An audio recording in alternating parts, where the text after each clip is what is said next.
नमस्कार, आप देख रहे हैं भारत टाइम्स न्यूज और मैं हूं आपके साथ स्वाति। तो चलिए रुख करते हैं आज की ताजा खबरों की ओर। इंदौर में हुई कांग्रेस बैठक में दावा किया गया कि भाजपा एसआईआर प्रक्रिया को वोट कट टूल की तरह इस्तेमाल कर रही है। राहुल गांधी और प्रियंका गांधी के नेतृत्व में एसआईआर संवाद वोट संरक्षण योजना के तहत रणनीति और प्रस्तुति हुई, जिसमें कांग्रेस नेताओं ने सवाल उठाया कि क्या इंदौर में एसआईआर के बहाने हार्डकोर वोटरों की सूची से छटनी की जा रही है। इसी के तहत कांग्रेस ने 4 नवंबर से 4 दिसंबर तक एसआईआर हेल्पलाइन 9098000004 जारी करने की घोषणा की, जिसके माध्यम से मतदाताओं को शिकायत, कानूनी सहायता, आपत्तियां और बीएलओ की जानकारी निःशुल्क दी जाएगी। अब कांग्रेस इसे सवाल एसआईआर वोट शुद्धिकरण है या वोट हथियार, इसके जरिए ZENG जनरेशन को जोड़ने की कोशिश कर रही है। देखिए, एसआईआर को लेकर आज मीटिंग बुलाई गई थी, जिसमें अनेक सामाजिक संगठन के लोग, कांग्रेस के जिम्मेदार नेता सभी शामिल हुए। इसमें ये विचार किया गया कि संवाद के जरिए कि एसआईआर में किस तरीके से 4 नवंबर से लेकर 4 दिसंबर तक ओबीसी, दलित और अल्पसंख्यक वर्ग के वोट काटने का जो षड्यंत्र बीजेपी ने रचा, उससे मुकाबला कैसे किया जाए। इसके लिए एक योजना बनाई गई, जिसके माध्यम से इंदौर शहर और ज़िले में जहाँ भी वोट काटने का षड्यंत्र बीजेपी रचेगी बीएलओ के माध्यम से, उस पर तत्काल वो हमारी तरफ से कार्रवाई की जाएगी। एक हेल्प सेंटर बनाया गया है, उसका एक नंबर जारी किया जा रहा है।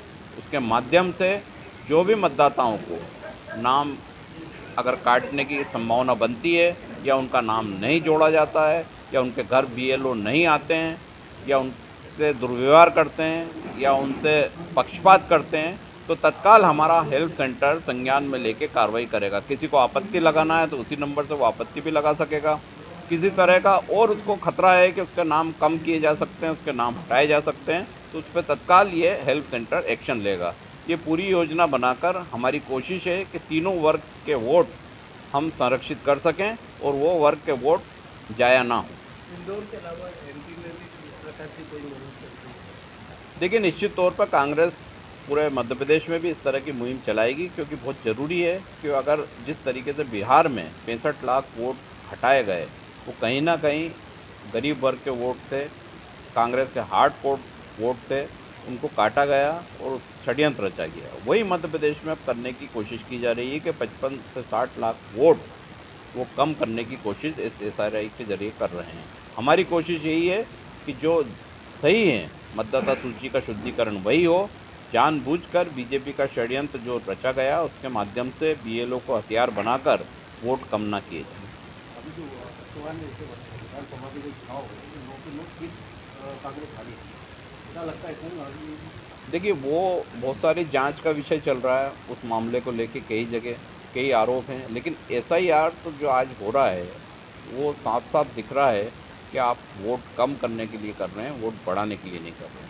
आपकी मंशा वोट बढ़ाने की नहीं है, क्योंकि 5 बार पहले भी एसआईआर हुआ है, किसी ने इस शब्द को नहीं सुना था। चुनाव आयोग पहले भी कर चुका है, लेकिन उससे वोट बढ़ाने घटाने का खेल नहीं खेला जाता था। इन्होंने हथियार बना लिया एसआईआर को, और अल्पसंख्यक के वोट, ओबीसी के वोट और दलितों के वोट कम करके हमेशा के लिए सत्ता पे काबिज रहना चाहते हैं। इसको लेकर कांग्रेस नहीं आ रही, कैसे जाएगी? देखिए, हमने एक मास्टर प्लान अभी बनाया है, उसके तहत हम इंदौर ज़िले और शहर में तो ये काम कर ही रहे हैं। वो हो सकता है कि भविष्य में कांग्रेस भी अभी 2-4 दिन बाद इसी प्लान के तहत आगे काम करे। अभी तो देखने में तो आया तो आपकी कार्यवाही जो है पूरी अप्रील नहीं हुई है, तो आपने कैसे समझेंगे? देखिए, हमने तो आम नागरिक को सचेत करा है, इसमें आम सामाजिक संगठनों को सचेत करा, उनको साथ में लिया है, और एक कांग्रेस कार्यकर्ता उससे आह्वान किया है कि अपना वो दायित्व निभाएं। कार्यकारिणी बनना नहीं बनना ये संगठन का विषय है, वो कब बनाते हैं नहीं बनाते, लेकिन एसआरआई 4 तारीख से शुरू होगा, 4 दिसंबर को समाप्त होगा। जो कांग्रेसी विचारधारा से जुड़ा है, उसको 100% काम करके इन वोटों को बचाना है, वरना कांग्रेस के वोट अगर कम होते हैं तो उसकी जवाबदारी भी कांग्रेस कार्यकर्ता की रहेगी।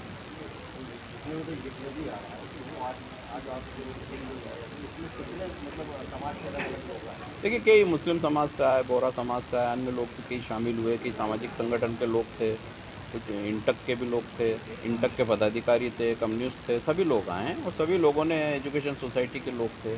एक अवेयरनेस शुरू हुई है, तो इसको जन आंदोलन भी बनाया जाएगा। सबकी मंशा है कि इसको पब्लिक आंदोलन बनाया जाए ताकि लोगों में अवेयरनेस आए, जैसे एनआरसी को लेके हुआ था।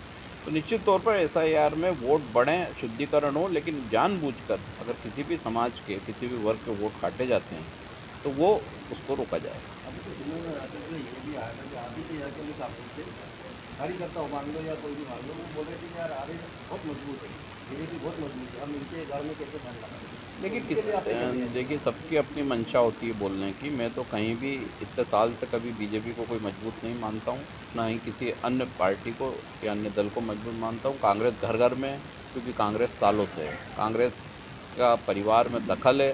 पिताजी भी कांग्रेस को पहचानते हैं, बेटा भी पहचानता है, उनका बेटा भी, पोता भी पहचानता है। तो जिस 3 पीढ़ियों में, 4 पीढ़ियों में कांग्रेस बसती आई है, उसको वो इस देश से ना कभी समाप्त कर सकते हैं, ना कर पाएँगे। लेकिन अवेयरनेस ज़रूरी है कि अगर किसी ऐसा एसआईआर को हथियार बना के कोई नुकसान करना चाह रहा है, तो उसको हम रोकेंगे। युवाओं को सर सोशल मीडिया के माध्यम से जागरूक करने के लिए कांग्रेस के देखिए जैन जी के लिए हमने इसी में प्रोग्राम बनाया है। जैन जी का मतलब है कि जो 2003 के बाद बर्थ हुए हैं, उन लोगों को कांग्रेस की विचारधारा से जोड़ने के लिए ये जो हम अवेयरनेस प्रोग्राम चला रहे हैं, जो अभी ये हमने मास्टर प्लान बनाया है 1 महीने का, इसमें 18 वर्ष के जो युवा हैं, जो पहली बार के वोटर रहेंगे, जो अब जुड़ेंगे एसआईआर के माध्यम से, और उनको हम कांग्रेस की विचारधारा पहुँचाने की पूरी कोशिश सोशल मीडिया के माध्यम से या इलेक्ट्रॉनिक संसाधनों से करेंगे। क्योंकि अब समय बदल चुका है।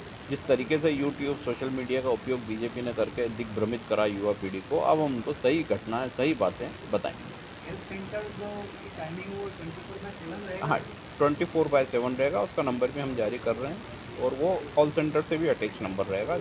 जब चाहे व्यक्ति उसमें सलाह ले सकता है, बात कर सकता है, व्हाट्सएप नंबर भी रहेगा। तो देखने में तो आ रहा है आपके पास यूथ की टीम ही बहुत कम है, सब्जेक्ट देख रहे हैं।